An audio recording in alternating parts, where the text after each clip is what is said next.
Hi all, welcome to week 2 of our City Skylines mod and asset highlight. We've got another 5 going for this week. I'm really excited about them. Just a few things to note.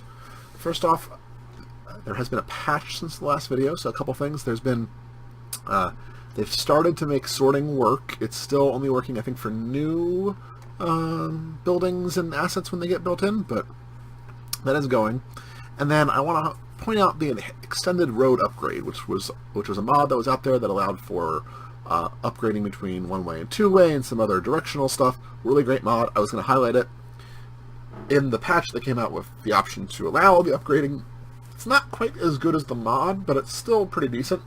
So your choice which one you use, but it's there, so I wanted to both call out the mod, but also call out the devs for just immediately adding in functionality that was really useful. And yeah, it's exciting. There's a lot more stuff coming in. Gula, you're going to see him again this week.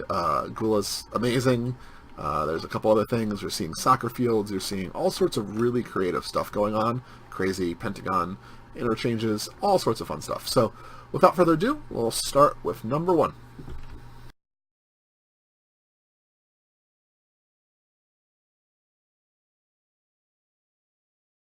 Number 1 today is this map. It's Appalachia 2.0 by Evil Viking 13.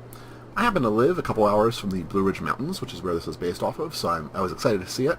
And I think it's fun. I like how it's set up.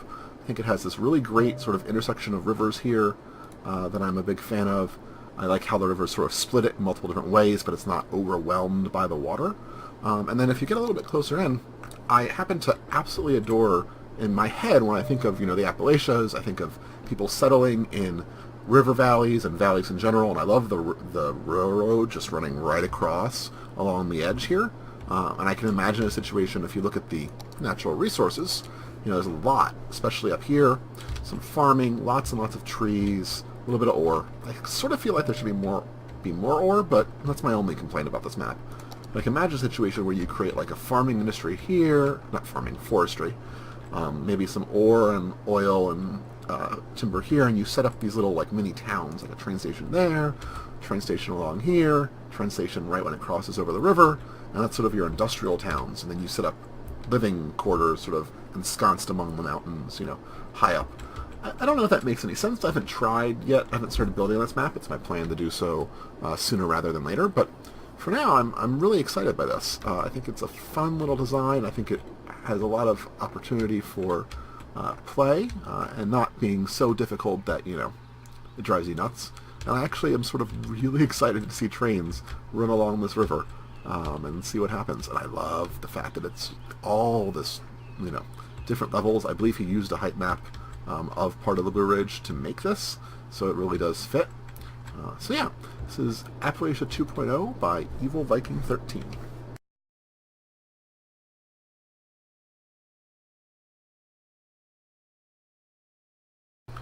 Number 2 for today is, well, I have to admit, another Gula building.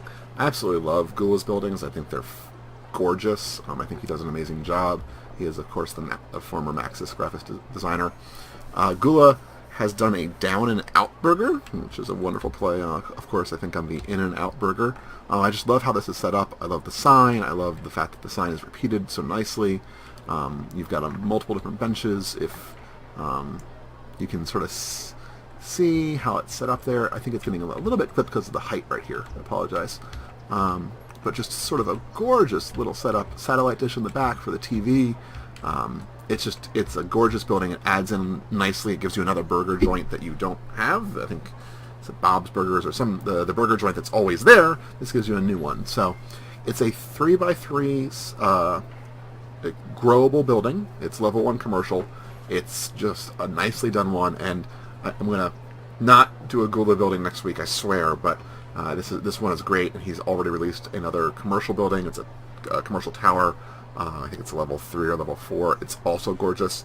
He's also done a Patreon, which has already reached his max goal, so I think he's going to be doing many more designs, and you really need to check out his stuff if you haven't already. So this is Gula's Down and Out Burger, number 2.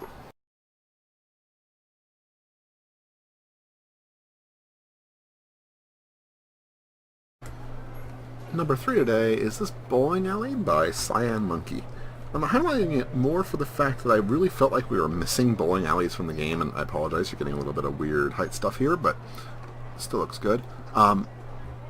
You know, we just didn't have them, and it seemed like something really logical. Everyone has bowling alleys, right?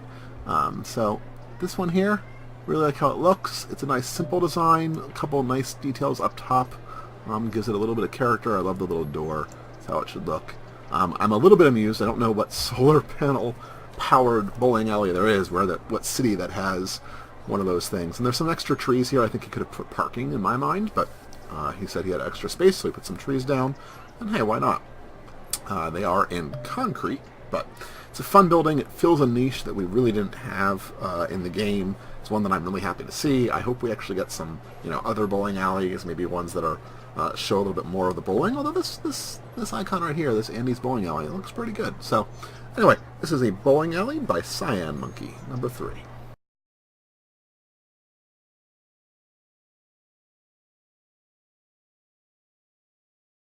Number 4 today is a zonable pedestrian path mod from J. Farius. What I'm really excited about this is you can take, so let's see here, we're going to build out a pedestrian path.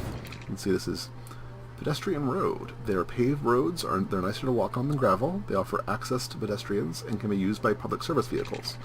So really what that means is you can actually create an entirable walkable city that only is walkable. You can zone off of it.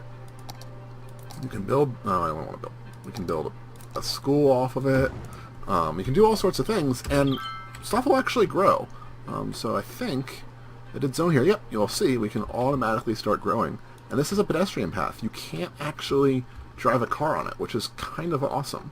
I don't know, I haven't decided yet how I want to use this entirely, but for areas where you feel like you need like a little, maybe a commercial center, where you draw a commercial path and then have buildings off of it, and people can only walk there. I know a lot of cities have that. Richmond, Virginia, for instance, does, and there's all the people walking to school.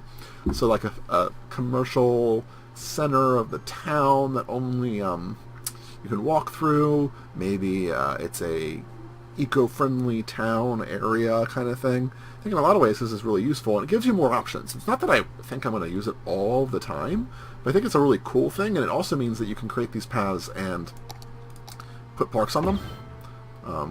Well, that's a road park, so that won't really work, but tiny little parks or bigger parks. And one, it'll make people happy, but two, you can create, it sort of gives you an ability to create a ploppable park anywhere with those pedestrian roads. And a lot of times when I'm trying to build like inside the center of a square or something, and I want to have roads so I can plop something down, but I don't want cars to drive on them because it would be weird, this gives me that option, and that's really cool.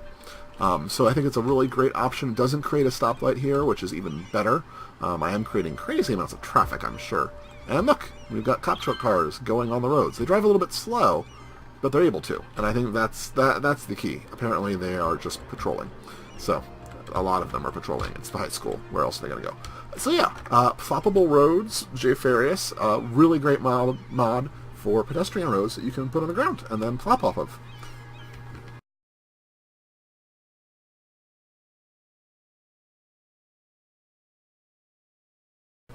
Finally, for this week, we have RLRH 1996 gas station. It's a growable building, 3x4, level 1 commercial, and it makes me really happy because I always expect to see more gas stations in my city, and I never do. So this putting it in grows, lets you see gas stations. It's really nice. You've got some benches out front, the vending machines, some cars, and the cars and scooters can of course go in. Nice car right there. Looks like a little bit like a BP maybe with the color scheme on this one. Really nicely done. Big, which is nice because it gets space for the cars to go in and out of. But it just makes for a more realistic city to me. There's gas stations everywhere in a city. Only thing I wish it had was maybe a door back here for a bathroom, but other than that, looks really great, fits in right well, and you really don't want to set one on fire. Don't do that. Anyway, hope you enjoyed this video. This is the last mod asset for the game. Thank you for watching, and if you have any other assets or mods that you think I should be looking at and highlighting, please let me know. Have a good one.